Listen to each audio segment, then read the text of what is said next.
Hello students, आपके सामने ये बहुत ही इम्पोर्टेंट क्वेश्चन है जो कि वैसे तो ये क्वेश्चन एमसीक्यूज में दे रखा है, पर इस टाइप का क्वेश्चन सीबीएसई क्लास 12 के जो मैथमेटिक्स पेपर है उसमें आ सकता है। 2023 में जो अभी बोर्ड एग्जाम होने वाले हैं उसमें ये क्वेश्चन आ सकता है। बहुत ही इंपॉर्टेंट है, इस टाइप का आ सकता है, यही क्वेश्चन नहीं। क्वेश्चन में क्या कहा है? अ bag contains 6 balls. 2 balls are drawn and found to be red. The probability that 5 balls in the bag are red. तो इस क्वेश्चन का मतलब ये है कि आपके पास जो बैग है उसमें 6 बॉल्स हैं और हमें ये पता नहीं है कि बैग में कितनी बॉल्स रेड है। तो जब ये पता नहीं है उसके बाद हमने बैग से 2 रेड बॉल्स निकाल ली हैं। तो आपको प्रोबेबिलिटी बतानी है कि जो 2 बॉल्स आपने रेड बॉल निकाल तो ली हैं, उस वक्त बैग में 5 बॉल्स रेड हैं, इसकी प्रोबेबिलिटी आपको फाइंड आउट करनी है। तो बच्चों, इस टाइप का क्वेश्चन जिसमें आपको ये पता नहीं होता कि बैग में कितने कलर की, मतलब रेड कलर की कितनी बॉल्स हैं, तो इस टाइप के क्वेश्चन को हम बेस थ्योरम से ही करेंगे। तो इसके लिए हम क्या कर लेते हैं, हम ई इवेंट अज्यूम कर लेते हैं, एफ इवेंट एफ जी भी मान लेते हैं। अब क्या मतलब है ई इवेंट का? ई इवेंट का मतलब है बैग में 6 रेड बॉल्स हैं। एफ इवेंट का मतलब मान लेते हैं बैग में 5 रेड बॉल्स हैं। जी इवेंट का मतलब है बैग में 4 रेड बॉल्स हैं। एच इवेंट का मतलब है बैग में 3 रेड बॉल्स हैं। और आई इवेंट का मतलब है बैग में 2 रेड बॉल्स हैं। तो ये पॉसिबिलिटीज हो सकती हैं, तभी आप बैग से 2 रेड बॉल्स निकाल सकते हैं। अब क्वेश्चन में आपको 5 बॉल्स के लिए प्रोबेबिलिटी फाइंड आउट करनी है। तो आपको देख रहे हैं कि आपके पास ये जो एफ इवेंट है इसके लिए आपको प्रोबेबिलिटी फाइंड आउट करनी है।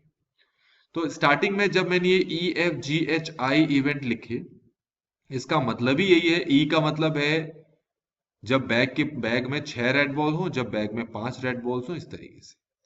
तो इनमें से कोई भी कंडीशन हो, उसके बाद क्या हुआ? उसके बाद हुआ कि 2 रेड बॉल्स निकाली गई। 2 रेड बॉल्स निकाली गई हैं। तो आपको प्रोबेबिलिटी फाइंड आउट करना है कि ये पॉसिबल तभी हुआ है जब बैग में कितनी रेड बॉल्स हो? 5 रेड बॉल्स। तो बेस थ्योरम को आपको पता है रिवर्स प्रोबेबिलिटी भी कहते हैं। तो यहां पर हम फॉर्मूला लिखेंगे P F when A has been already occurred, जो होगा P F multiply P A F. नीचे भी हम इसी को ही लिखेंगे। अगर आपको बेस थ्योरम पता है तो आपको पता है आगे फॉर्मूला कैसे लिखते हैं। अब जो चीज मैंने ये लिखी है वही चीज अब मैं आगे भी उतारता चलूंगा। बस ध्यान रखूंगा कि मुझे एफ की जगह एक बार ई लिखना है, जी लिखना है, एच लिखना है और आई लिखना है। तो ये हो जाएगा पी एफ जी, एफ तो होगा, हाँ ठीक है, जी पी ए जी। ई के लिए भी लिखूंगा पी ई पी ए ई। और क्या लिखूंगा? एच के लिए P H P A H और पी आई पी ए आई।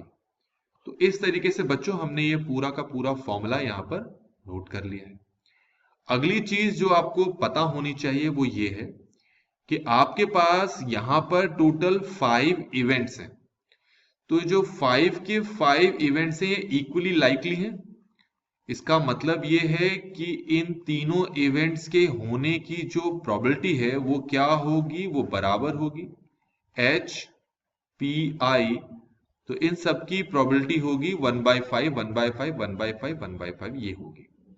इसका मतलब ये हो गया कि अगर इन सब की वैल्यू 1/5 है तो फिर ये सिंप्लीफिकेशन में ये सारे के सारे कट जाएंगे, है ना? तो क्या बचा आपके पास, मैं उसको उतार लूंगा। ये ये सारी चीजें बच गई हैं। अब इनको यहां पर उतार लूंगा और उसके बाद बारी बारी से मैं इन सब की वैल्यूज को फाइंड आउट करूंगा। तो पहले मैं क्या करता हूं, पी ए एफ फाइंड कर लेता हूं, और इसका मतलब भी पता होना चाहिए। एफ का मतलब क्या है?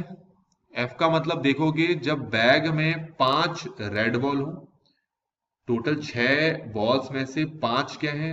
रेड बॉल्स है, और आपने कितनी रेड बॉल्स निकाली है? 2 रेड बॉल्स निकाली है। तो 6 बॉल्स में से 2 बॉल्स निकाली है, वो नीचे लिखा जाएगा। 5 रेड बॉल्स में से 2 रेड बॉल निकाली है, वो ऊपर लिखा जाएगा।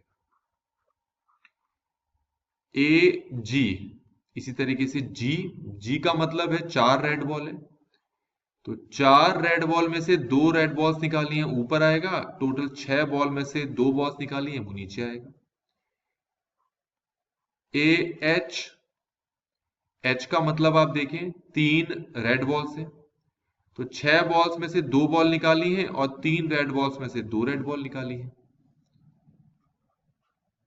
पी ए ई, ई का मतलब है जब बैग में 6 रेड बॉल हो, तो बैग में 6 बॉल में से 2 बॉल निकाली, और ऊपर हम लिखेंगे कि बैग में जो 6 की 6 बॉल है वो रेड है, तो 6 की 6 रेड बॉल में से 2 रेड बॉल्स निकालेंगे, तो वो यहां पर आ जाएगा। E F G H I रह गया। पी ए आई, आई का मतलब है 2 रेड बॉल हो बैग में, तो 6 बॉल्स में से 2 बॉल्स आपने निकाली, उसको नीचे लिखेंगे, और 2 रेड बॉल में से 2 रेड बॉल निकालेंगे, वो नीचे लिखेंगे, सॉरी ऊपर लिखेंगे।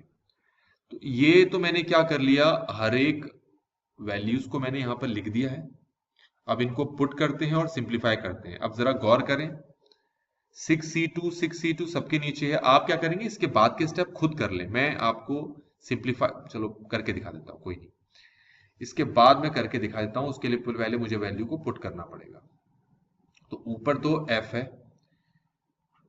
तो हम किसकी वैल्यू निकाल रहे हैं, देखें p, ये है f a।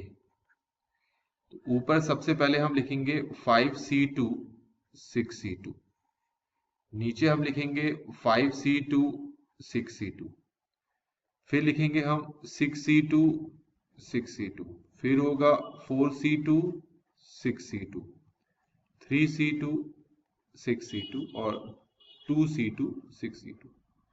आप अपनी तरफ से इसके बाद का स्टेप करके देखें तो यही आएगा आपका।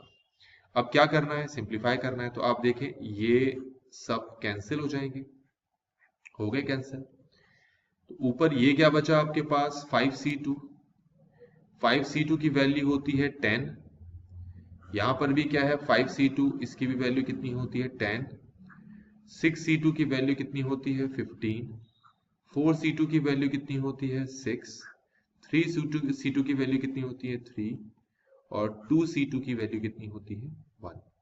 तो इस तरीके से बच्चों ऊपर 10 आ गया, और नीचे अगर आप सॉल्व करोगे तो ये 35 आ रहा है।